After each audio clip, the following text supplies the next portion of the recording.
If you ever feel pain when you're driving, here are some tips to follow. Here are some things that I bring with me on all of my drives. I have lacrosse balls. I've got a single and I have two that are taped together. Don't make fun of how dirty. This is well loved. I'm going to show you how I use this. When we're driving, we tend to lean from one side to the other. When we do that leaning to one side, it actually takes this hip and your lower spine and it brings them together, contracting the muscles here at the low back. So what I do is I like to take this double, which is squishy in the middle because of the tape. So this fits nicely right on the spine, and if I put it right at my low back, I can move up and down and allow this just a gentle massage while I'm driving. Otherwise, you can get more pinpointed with this little guy and put it on specific spots of the hip. You can use it at your upper trap or in between your shoulder blades, or sit on it. Sometimes I get pain in my butt while I'm driving, so I sit on this one, and it really helps to alleviate the pain.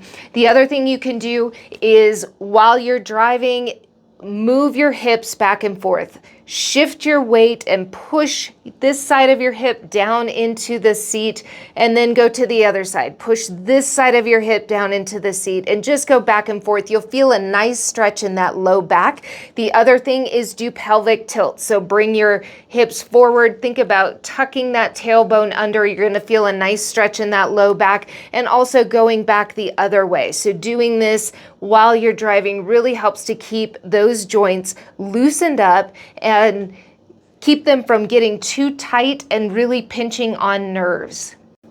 Two other things that I always have with me are this CBD roll-on from Young Living, also well used. This one is called Calm, and this is a CBD Nature's Ultra, and it is a muscle rub. So I actually use that on my neck while I'm driving, and the Calm just helps to keep me calm while I'm driving. The last tip is to set your cruise control. When you have your foot on the gas all the time and not on cruise control, that entire leg and glute and low back is all engaged.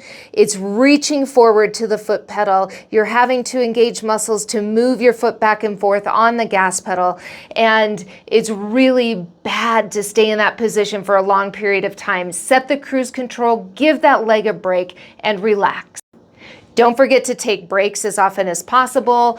Do some neck rolls, do some shoulder rolls, get your hips moving, do some stretching before you get back in the car, and enjoy the rest of your drive.